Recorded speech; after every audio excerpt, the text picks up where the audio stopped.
हमारे कुछ विपक्षी दलों से जुड़ी हुई राज्य सरकारों के भी नेता प्रयागराज महाकुंभ में आए थे और उन्हीं में हैं उनमें डिप्टी सीएम कर्नाटक। उन्होंने लिखा कि इस पवित्र आयोजन के लिए सभी आयोजकों को धन्यवाद। यह किसी के भी जीवन का एक ऐतिहासिक क्षण है। सरकार ने यहाँ आए करोड़ों लोगों के लिए जो व्यवस्था की है यह कोई छोटा काम नहीं है। सरकार ने अच्छा काम किया है। मैं महाकुंभ का हिस्सा बनकर के बहुत खुश हूँ। उत्तर प्रदेश सरकार के वरिष्ठ मंत्री मुझसे मिलने बेंगलोर आए थे और उन्होंने मुझे महाकुंभ में शामिल होने का निमंत्रण दिया। मेरे लिए शानदार अनुभव था। खन्ना जी ही गए थे। महोदय, इसमें बहुत सारी सक्सेस स्टोरी भी देखने को मिली थी और उसमें आर्थिक पक्ष के बारे में, महाकुंभ के आर्थिक पक्ष के बारे में इसको लेकर के अनेक बातें सामने आई हैं और खासतौर पर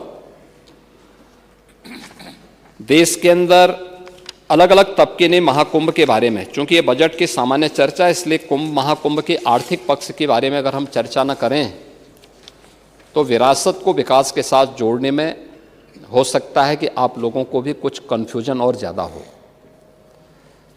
इसलिए उस विरासत को जो आदरणीय प्रधानमंत्री जी ने 2019 में काशी विश्वनाथ धाम से प्रारंभ किया था, 2020 में अयोध्या में से राम जन्मभूमि पर राम मंदिर के शिलान्यास के बाद आगे बढ़ा, प्रयागराज महाकुंभ उसका एक चरम उत्कर्ष रूप के रूप में देश और दुनिया के सामने आया है। और उसी विरासत की आर्थिकी क्या हो सकती है, वह विरासत विकास के साथ साथ आस्था को आर्थिकी के साथ कैसे जोड़ सकता है, इसके कुछ उदाहरण भी हैं, जिसमें कैट ने स्वयं इस बारे में कहा है कि महाकुंभ में लगभग 3 लाख करोड़ यानी 360 बिलियन अमेरिकी डॉलर से अधिक का व्यापार हुआ है, यानी इससे लेन देन हुआ है। ये प्रदेश की अर्थव्यवस्था में सहभागी बनेगा। महाकुंभ 2025 प्रदेश की अर्थव्यवस्था को 3.5 लाख करोड़ का लाभ इससे मिलने का अनुमान है और प्रयागराज और आसपास के जनपदों को इसका प्रत्यक्ष और अप्रत्यक्ष लाभ प्राप्त हुआ है।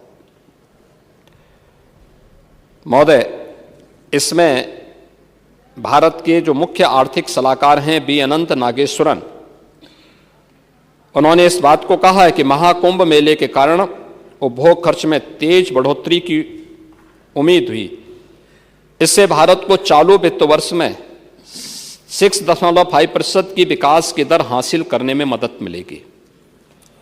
और इस मामले में जो विभिन्न अन्य क्षेत्रों में जो विभिन्न प्रकार के अनुमान लगाए गए विभिन्न आर्थिक विशेषज्ञों ने कि किस किस सेक्टर में कितना अधिक उससे आर्थिक लाभ हुआ है या उससे आने की संभावना है। होटल उद्योग में 40,000 करोड़ का, खाने पीने अन्य दैनिक उपयोग में प्रयोग होने वाली वस्तुओं में 33,000 करोड़ का, परिवहन में 1.5 लाख करोड़ का, पूजन सामग्री में 20,000 करोड़ का, दान आदि में 660 करोड़ का, टोल टैक्सेस में 300 करोड़ का और अन्य में लगभग 66,000 करोड़ का, कुल 3,960 करोड़ रुपए का अधिक का इससे आर्थिक समृद्धि इसके माध्यम से प्रदेश को प्राप्त होने वाला है और इसके माध्यम से